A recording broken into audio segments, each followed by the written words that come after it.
God, please don't. You're embarrassing both of us, she whispered when she saw the ring box, so I put it away forever. 6 months later, she's crying because I'm engaged to someone who actually wanted me. Hey viewers, before we move on to the video, please make sure to subscribe to the channel and hit the like button if you want to see more stories like this. Thanks. Throwaway account for obvious reasons. This all went down about a year ago, but it feels like yesterday sometimes. Or maybe like a lifetime ago, depending on the day. I'm sharing this because, well, maybe it'll help someone else spot the signs earlier than I did. Or maybe just because getting it out feels like closing the book for good. Anyway, buckle up, it's a doozy. My name's Alex, and at the time, I was 28, working as a marketing manager for a mid-sized firm in the city. Solid job, nothing flashy, but it paid the bills and let me save for the future. That future, as far as I was concerned, included Sarah. We'd been together for 4 years, met through mutual friends at a backyard barbecue. She was this vibrant, free-spirited yoga instructor, always talking about aligning energies and living in the moment. I loved that about her. It balanced out my more structured side. I wasn't the type to chase thrills, but I was loyal to a fault. I'd supported her through everything, helping her get certified as an instructor, covering rent when her classes were slow, even skipping a couple of work trips so I could be there for her self-discovery retreats. Flashback to one of those.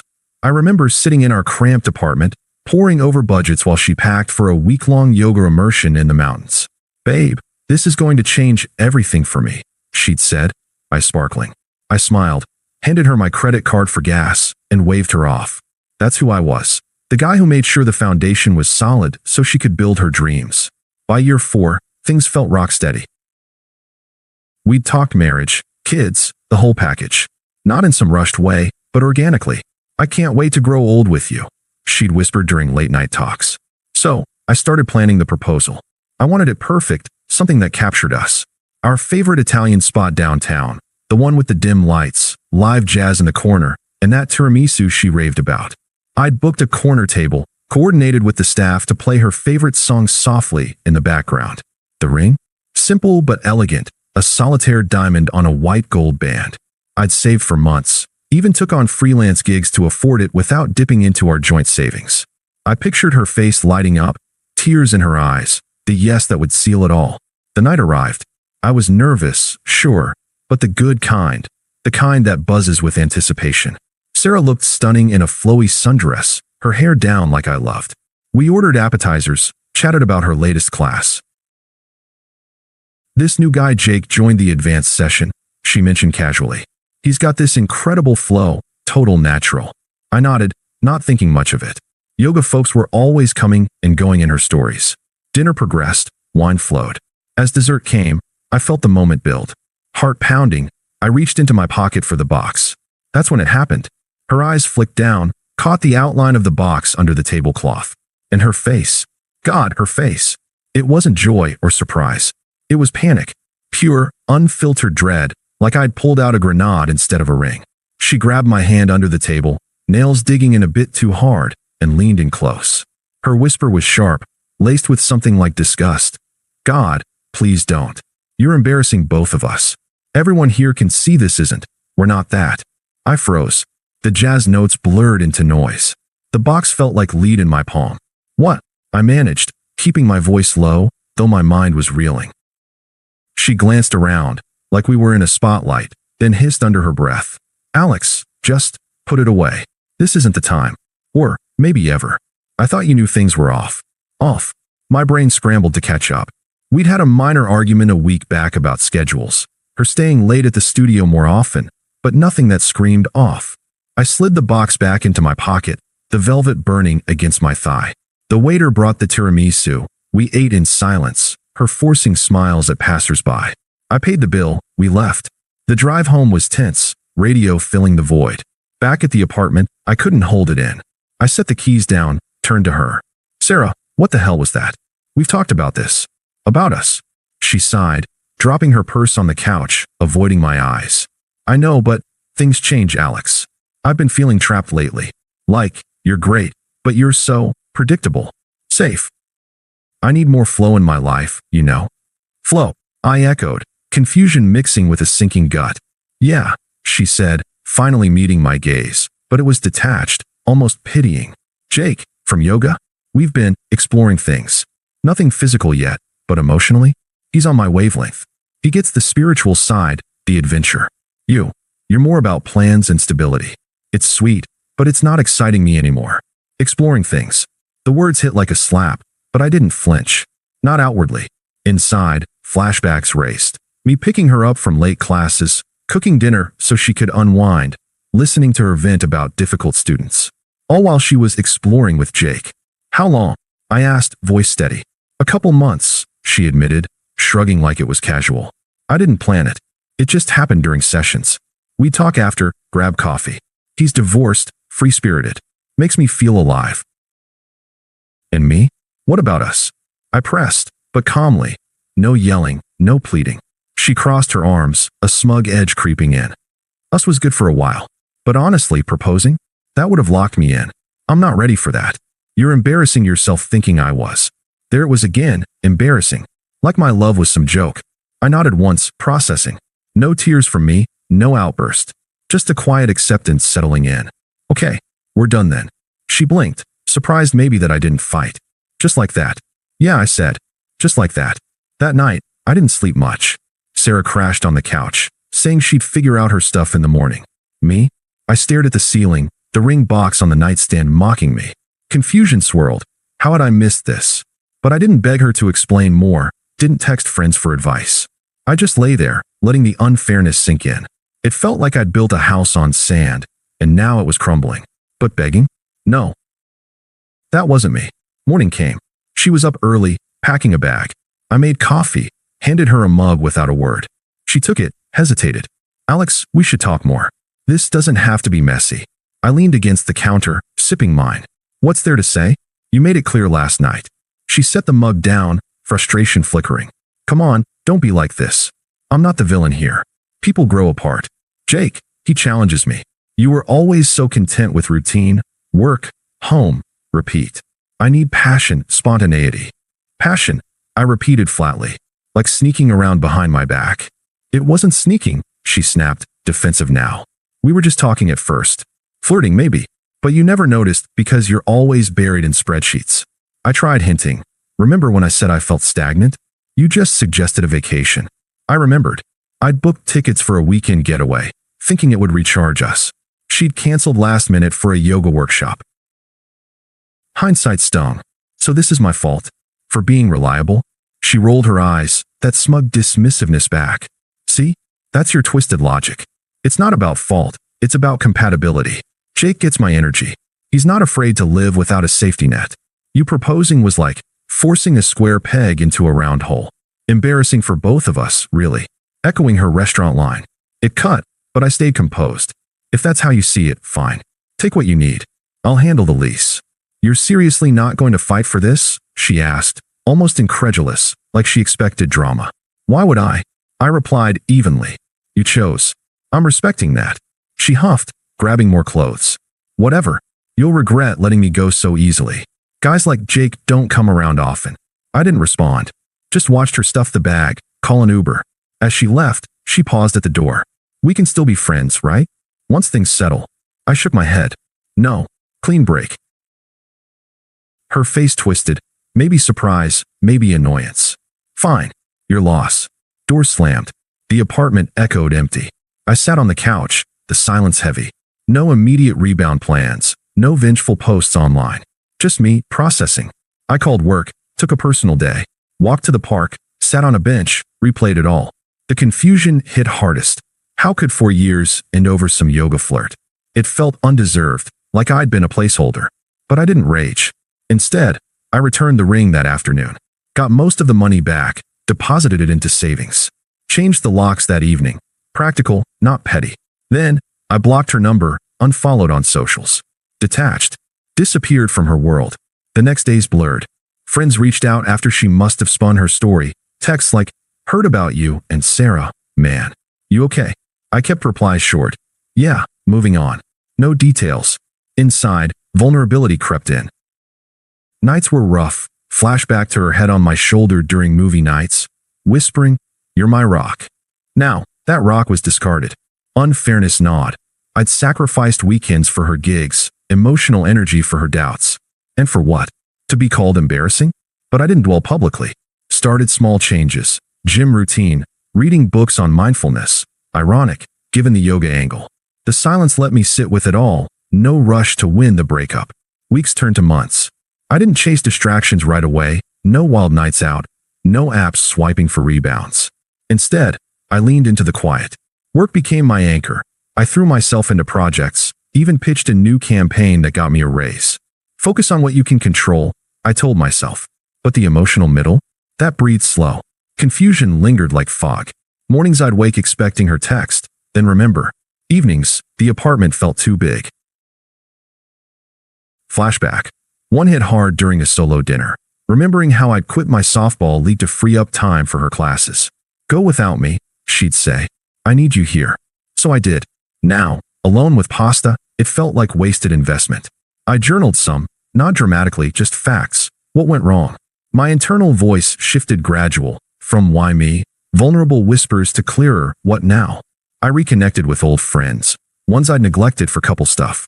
A buddy dragged me to a trivia night. I laughed for real after weeks. Started hiking on weekends. Fresh air cleared the head. No yoga for me, though too raw. Dating? Not yet. I needed space. But about 3 months post-breakup, a colleague introduced me to Emily at a work happy hour. She was in graphic design, sharp wit, warm smile. We talked art, travel, easy, no pressure. Coffee turned to dinners. She excited me without the chaos, appreciated my stability, called it grounding. You're thoughtful, she'd say. Not everyone is. It felt genuine, not like I was filling a void. Meanwhile, I kept tabs minimal, but mutuals mentioned Sarah vaguely. She's with that Jake guy now. Fine by me. I focused inward. Therapy sessions helped unpack the betrayal. You gave a lot, the counselor said. Time to give to yourself. I did. Enrolled in a photography class, something I'd always wanted. Snapped cityscapes at dawn, found peace in the lens. The unfairness faded, clarity grew. I wasn't broken. I'd been mistreated, but that didn't define me. By month 5, Emily and I were solid. She met my family. They loved her. She's good for you, Mom said. We traveled. A short road trip, nothing extravagant. Her enthusiasm? Infectious. This is amazing, she'd exclaim at overlooks. Contrast to Sarah's constant more. My internal voice. Calm now, free. This is what mutual feels like. Then, the proposal idea sparked. Not rushed, organic like us. I planned simple. A picnic at the park where we first kissed. Ring? Thoughtful, emerald cut, her style. No panic this time, just certainty. That's when karma started creeping in, at least, from what filtered through mutual channels. I wasn't stalking her. I'd made a point to stay off social media for my own sanity. But the city isn't that big, and word travels. About 4 months after the split, a friend from our old circle texted, "Dude, Sarah's thing with Jake imploded. Thought you should know." I didn't pry, but bits came unsolicited. Turns out, Jake was a classic serial dater. Charming on the surface, but zero commitment. He'd swept Sarah off her feet with talk of twin flames and spontaneous road trips, but it was all smoke. After a couple months of playing house, he ghosted her for a new student in his class. Left her high and dry, no explanation, just a vague text about needing space for his journey. She tried confronting him at the studio, but he played it cool, saying it was never serious. We were just flowing, he apparently told her, echoing her own excuses to me. The unraveling hit her hard. She posted a cryptic story online, something about lessons in impermanence, but it backfired when mutuals connected the dots. Friends who'd cheered her glow up started distancing. One even messaged me privately. She's not handling it well. Keeps calling it a growth experience, but she's spiraling. Her yoga classes thinned out. Rumors of her showing up distracted, canceling sessions. Financially, she'd quit her side gig to focus on us with Jake, so now she was scrambling, crashing with a friend. The public breakdown came at a local wellness fair she'd always attended. Witnesses said she cornered Jake in front of booths, voice rising. "You used me." He shrugged it off, walked away. She broke down crying right there, mascara running, while vendors stared. Photos circulated in group chats, not malicious, but the kind that expose raw messiness. I heard all this secondhand, over coffee with that same buddy. She's a wreck, man, posting sad quotes daily. I nodded, but felt nothing, not schadenfreude, not pity, just detachment. It was ironic, sure. Her chasing excitement led straight to instability. But I didn't gloat. My life was building momentum. Hers was stalling. By then, Emily and I were talking future, subtly, but real. Seeing Sarah's downfall, it confirmed I'd dodged a bullet. No more confusion. The unfairness felt balanced in a cosmic way. The attempt started subtle around month 5. First, a text from an unknown number. Hers, probably a burner or borrowed. Hey, it's Sarah. Can we talk? Miss our chats. I stared at it, thumb hovering. Deleted without reply. A week later, another. Alex, please. I messed up. Jake was a mistake. Let's meet for coffee. Ignored. Calls followed. Voicemail. I know you're hurt, but hear me out. I was confused, searching for something. You were always so steady. I see that now. Her voice cracked a bit, apologetic tone. Still, no response from me. Escalation came quick. She showed up at my office building one afternoon, waiting in the lobby. Reception buzzed me. I said send her away. But she texted right after. Why are you being so cold? We had 4 years. At least give me closure. I blocked the number. Then, the proxies, her friends and family, toxic as ever. First, her bestie Mia called. Alex, you're acting childish. Sarah's going through hell. Jake screwed her over. Be the bigger person and talk. I kept it short. Not interested. Goodbye. Click. Her sister was worse. Unpleasant, accusatory voicemail. You think you're better now? Sarah told me everything. You drove her away with your boring routine. Now she's suffering, and you won't even pick up? Pathetic. Deleted. Even her mom emailed, guilting. Family sticks together, Alex. She regrets it. Come to dinner, hash it out. I replied once, polite but firm. Respectfully, no? Please stop contacting me. The desperation peaked. Late-night texts from yet another number. I see your post with that girl. Emily? Already? How could you move on so fast? I thought we meant more. Jealousy seeped in. Then anger. Fine, ignore me. You're just proving I was right. You're heartless under that nice guy act. Voicemails turned ranting. You embarrassed me by proposing, but now you're the one flaunting a new life? Hypocrite. It revealed her true colors, smug dismissal flipping to bitter entitlement. Her family piled on. Dad called, gruff, man up and forgive her. She's family. I hung up mid-sentence. Through it all, I stayed detached. No sympathy, no engagement. Their toxicity just reinforced my peace. Emily knew the basics. We laughed it off over wine. Block and delete, she advised. I did. The attempts highlighted the power shift. She discarded me, now clawing back. But I was done. The finale unfolded at our engagement party. Emily's idea, a casual backyard bash at a mutual friend's place. We'd kept it low-key, string lights, barbecue, close circle. I proposed 2 weeks prior at that park picnic. Her yes was enthusiastic, tears of joy, no panic. Yes, 1,000 times, she'd said, hugging me tight. Contrast hit different. Invites went out. Somehow, Sarah heard. Maybe a stray mutual or social sleuthing. She crashed uninvited, slipping in through the side gate mid-evening. I spotted her first, disheveled hair, forced smile, clutching a wine glass like a shield. Guests mingled, music played soft. She beelined for me as Emily chatted nearby.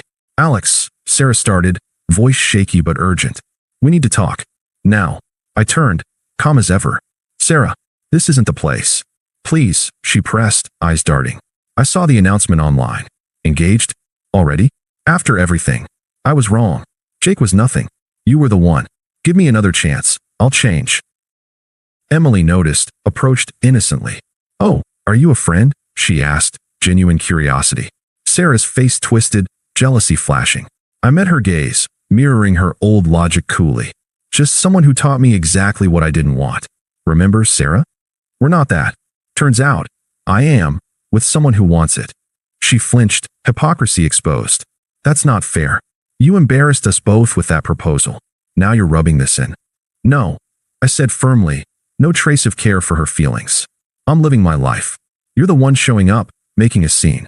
Embarrassing yourself now. Guests shifted uncomfortably, a few whispered. Sarah's eyes welled. But I love you. Please, don't do this. I shook my head, focused on my growth. Sarah, you're irrelevant here.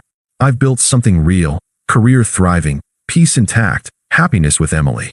You chose your path. This is mine. Goodbye. She stood frozen, then stormed out, sobbing audibly. The party resumed. Emily squeezed my hand. You okay? I nodded. Truly was. Sarah was powerless, a faded echo. Later, I blocked the last stragglers. Life moved on. Wedding plans, shared dreams. She's a lesson, nothing more. Complete. Thanks for watching.